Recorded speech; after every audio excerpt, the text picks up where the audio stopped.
Assalamualaikum warahmatullahi wabarakatuh. Salam kader Madrasah Muallimin Muhammadiyah Yogyakarta. Bagaimana kabarnya teman-temanku semua kelas 6? Semoga selalu dalam keadaan sehat dan selalu dalam perlindungan Allah. Amin. Baik teman-temanku kelas 6 yang saya banggakan, pada kesempatan kali ini kita akan melanjutkan materi kita, yaitu berkaitan dengan statistika ya.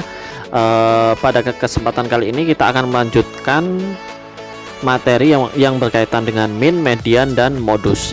Sebelum saya masuk ke 3 materi ini, min, median, dan modus, saya akan sedikit membahas mengenai pertemuan yang sebelumnya, yaitu terkait dengan tabel distribusi frekuensi serta grafik histogram.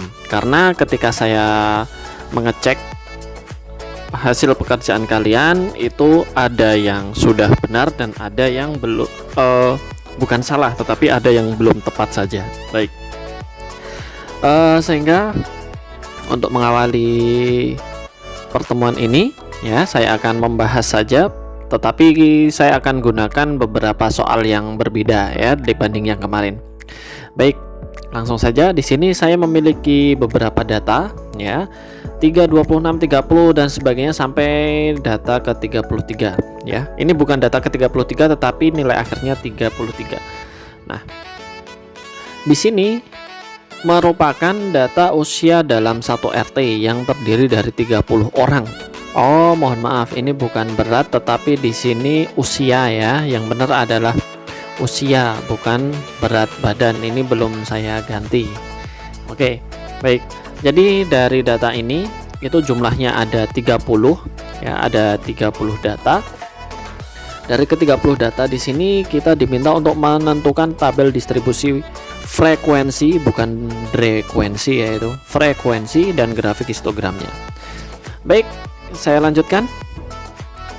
Yang pertama, sebelum kita menentukan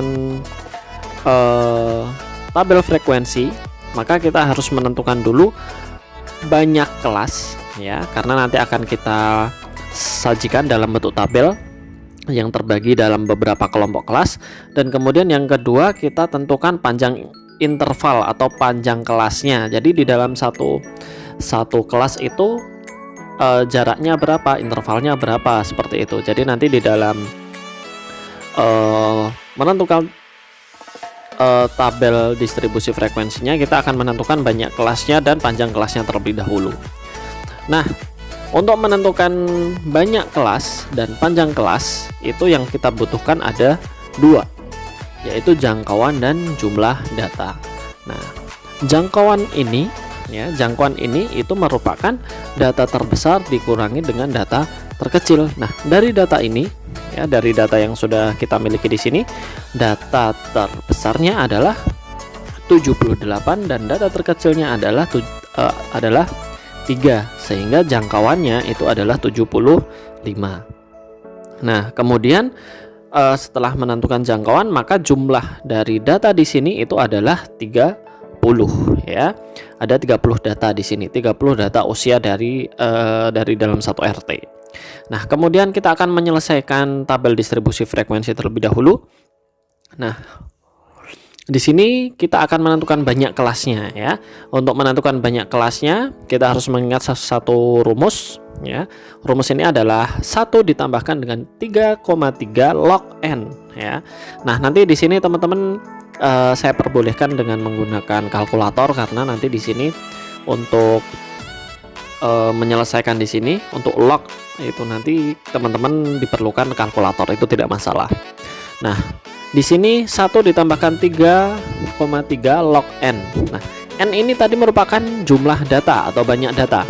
Banyaknya data tadi ada berapa? Ada 30, sehingga dapat kita selesaikan seperti ini. Yang hasilnya adalah 5,8745, dimana nanti untuk hasil ini kita bulatkan ke atas, hasilnya menjadi 6 ya. Jadi nanti di sini jumlah kelasnya ada 6. Kemudian setelah kita menentukan banyak kelas, kita akan menentukan panjang kelasnya. Nah, untuk menentukan panjang kelas, caranya bagaimana? Caranya adalah membagi jumlah jangkauan dibagi dengan jumlah kelas atau banyak kelasnya tadi. Nah, jangkauan tadi adalah data terbesar dikurangi dengan data terkecil, yaitu adalah 75 dibagi dengan 6, atau nanti yang 6 ini bisa dibagi dengan banyak kelas yang belum dibulatkan. Jadi 75 dibagi dengan 5,8745 ini boleh, dibagi dengan langsung 6 di sini juga boleh. Itu kondisional saja, opsional teman-teman. Enaknya mana ya? Dan di sini kita temukan hasilnya adalah 12,5 dan kita bulatkan menjadi 13 gitu ya. Baik, saya lanjutkan. Nah, di sini sudah kita temukan bahwa banyak kelasnya adalah 6 dan panjang kelas atau intervalnya adalah 13.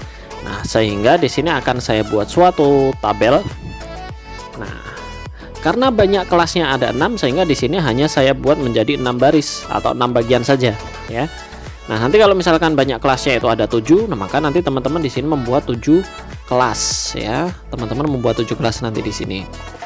Nah, kemudian di sini saya memulai batas kelasnya ya, nilai paling rendah di sini kan 3 ya, sehingga di sini saya ambil atau saya contoh saya mengambil angka 2 untuk data terkecilnya, sehingga kita dapatkan pembagian usianya seperti ini: 2 sampai 14, 15 sampai 27, sampai yang terakhir adalah 67 sampai 79.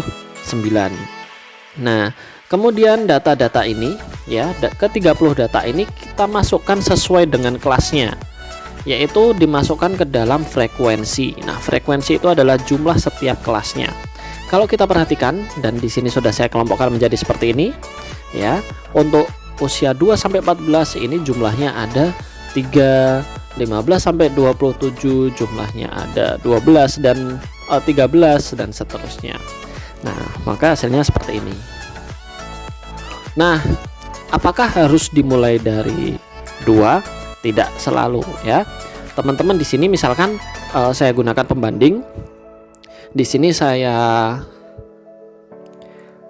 gunakan batas bawahnya 1, sehingga nanti pembagian usianya seperti ini. Ya, masih dengan panjang kelas dan banyak kelas yang sama. Cuman di sini bedanya batas kelas bawahnya ya, ini saya mulai dari 1. Sehingga nanti untuk jumlahnya itu adalah seperti ini. Ada sedikit perbedaan. Walaupun tidak berbeda semua, tetapi nanti di sini ada sedikit perbedaan. Jadi nanti untuk data tabel distribusi frekuensi ini memang caranya hanya seperti ini, hanya nanti tinggal ketelitian teman-teman saja. Baik, mungkin itu ya untuk menentukan tabel distribusi frekuensi. Saya akan masuk ke materi pokok kita, yaitu berkaitan dengan min, median, dan modus. Nah, terkait dengan min, median, dan modus itu sudah tidak asing lagi bagi teman-teman, yaitu untuk min sendiri itu merupakan nilai rata-rata dari seluruh data kelompok, median itu merupakan nilai tengah, dan modus itu merupakan nilai yang sering muncul. Nah, bedanya apa? Kalau dulu waktu SMP atau justru SD, teman-teman itu mempelajari min, median, modus itu merupakan data tunggal. Sedangkan di sini teman-teman diminta untuk menentukan min, median, modusnya dari suatu data kelompok. Nah, bedanya seperti apa ya? Pada dasarnya sama saja, hanya saja di sini menentukan datanya saja yang data kelompok dan data tunggal, kan seperti itu. Nah, data kelompok maksudnya apa? Data yang terbagi dari beberapa kelas yang tadi yang sudah kita tentukan tadi.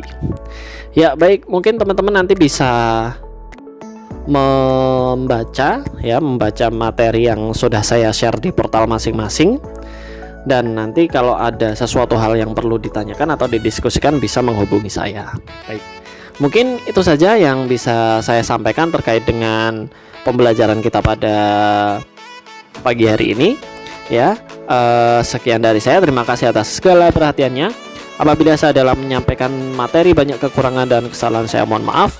Akhirul kalam, wassalamualaikum warahmatullahi wabarakatuh.